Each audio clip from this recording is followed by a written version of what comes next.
ನಮಸ್ಕಾರ ವೀಕ್ಷಕರೇ, ಗೃಹಲಕ್ಷ್ಮಿ ಯೋಜನೆಯ ಎಲ್ಲ ಫಲಾನುಭವಿ ತಾಯಂದಿರಿಗೆ ರಾಜ್ಯ ಸರ್ಕಾರದಿಂದ ಅತ್ಯಂತ ಮಹತ್ವದ ಹಾಗೂ ಭರ್ಜರಿ ಸಿಹಿ ಸುದ್ದಿಯೊಂದು ಹೊರಬಿದ್ದಿದೆ.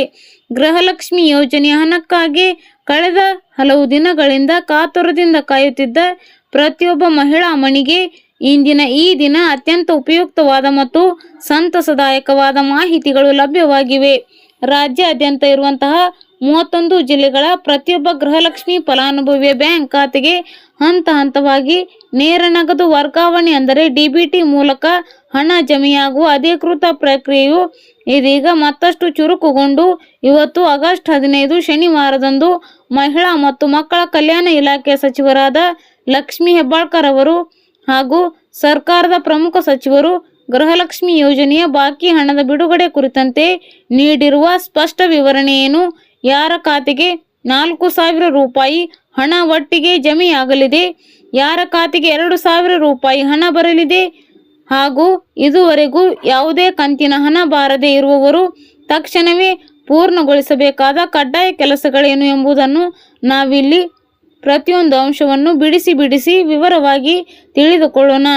ನೀವು ಈ ಮಾಹಿತಿಯನ್ನು ಎಲ್ಲೂ ಅರ್ಧಕ್ಕೆ ಬಿಡದೆ ಸಂಪೂರ್ಣವಾಗಿ ಗಮನವಿಟ್ಟು ಆಲಿಸಿ. ಹಾಗೆ ಮಹಿಳೆಯರಿಗೆ ಅನುಕೂಲವಾಗುವ ಇಂತಹ ಉಪಯುಕ್ತ ಹಾಗೂ ನಿಖರವಾದ ಸರ್ಕಾರಿ ಯೋಜನೆಗಳ ಮಾಹಿತಿಗಾಗಿ ತಪ್ಪದೇ ನಮ್ಮ ಚಾನಲ್ಗೆ ಸಬ್ಸ್ಕ್ರೈಬ್ ಮಾಡಿಕೊಳ್ಳಿ ಮತ್ತು ಪಕ್ಕದಲ್ಲಿರುವ ಗಂಟೆ ಗುರುತನ್ನು ಒತ್ತಿ ಆಲ್ ನೋಟಿಫಿಕೇಶನ್ ಆಯ್ಕೆ ಮಾಡಿಕೊಳ್ಳಿ. ಸ್ನೇಹಿತರೆ, ಕರ್ನಾಟಕ ಸರ್ಕಾರದ ಮಹತ್ವಾಕಾಂಕ್ಷಿಯ 5 ಗ್ಯಾರಂಟಿ ಯೋಜನೆಗಳಲ್ಲಿ ಅತ್ಯಂತ ಜನಪ್ರಿಯವಾದ ಹಾಗೂ ಪ್ರತಿಯೊಂದು ಬಡ ಮತ್ತು ಮಧ್ಯಮ ವರ್ಗದ ಸಂಸಾರಕ್ಕೆ ಆರ್ಥಿಕ ಆಸರೆಯಾಗಿ ನಿಂತಿರುವ ಪ್ರಮುಖ ಯೋಜನೆ ಎಂದರೆ ಅದು ಗೃಹಲಕ್ಷ್ಮಿ ಯೋಜನೆ.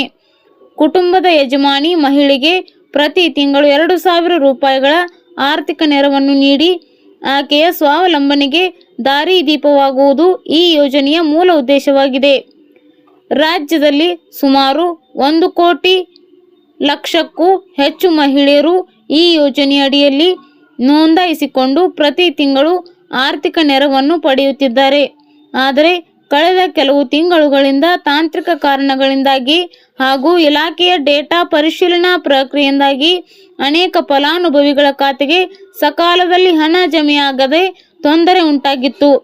ಕೆಲವರ ಖಾತೆಗೆ ಸತತವಾಗಿ ಹಣ ಬಂದಿದ್ದರೆ ಇನ್ನೂ ಹಲವು ಜಿಲ್ಲೆಗಳ ಮಹಿಳೆಯರಿಗೆ 2 ಅಥವಾ 3 ಕಂತುಗಳ ಹಣ ಬಾಕಿ ಉಳಿದುಕೊಂಡಿತ್ತು. ಇದೀಗ ಇಲಾಖೆಯಿಂದ ಹೊರಬಿದ್ದಿರುವ ತಾಜಾ ಮಾಹಿತಿಯ ಪ್ರಕಾರ ಬಾಕಿ ಇರುವ ಎಲ್ಲ ಕಂತುಗಳ ಅನುದಾನವನ್ನು ಫಲಾನುಭವಿಗಳ ಖಾತೆಗೆ ಹಂತ ಹಂತವಾಗಿ ನೇರ ನಗದು ವರ್ಗಾವಣೆ ಅಂದರೆ ಡಿಬಿಟಿ ಮೂಲಕ ಜಮೆ ಮಾಡುವ ಕಾರ್ಯವು ಸಂಪೂರ್ಣವಾಗಿ ವೇಗವಾಗಿ ಪಡೆದುಕೊಂಡಿದೆ. ಸ್ವಾತಂತ್ರ್ಯೋತ್ಸವದಂದು ರೈತರಿಗೆ ಸಿಎಂ ಗಿಫ್ಟ್, ರೈತ ಮಿತ್ರ ಯೋಜನೆ ಘೋಷಣೆ.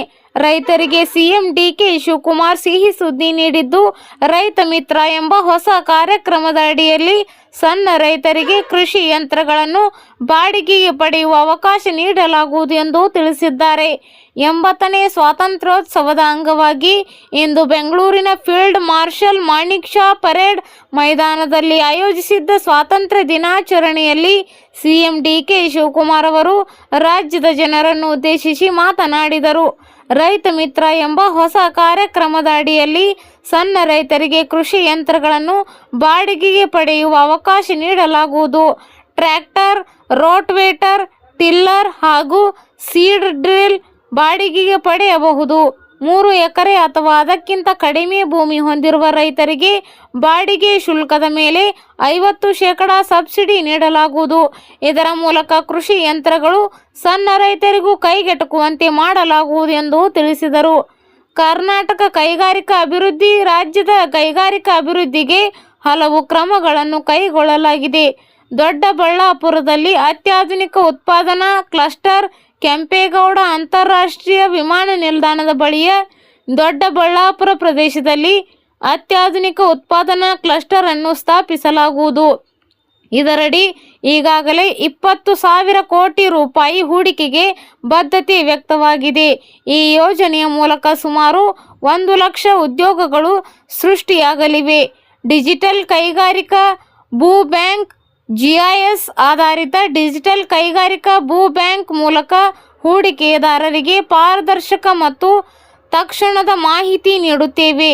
ಉತ್ಪಾದನಾ ಕ್ಲಸ್ಟರ್, ಜವಳಿ, ಏರೋಸ್ಪೇಸ್ ಮತ್ತು ರಕ್ಷಣಾ ಕ್ಷೇತ್ರಗಳಿಗೆ ಉತ್ತೇಜನ ನೀಡಲಾಗುವುದು ಎಂದು ಹೇಳಿದರು.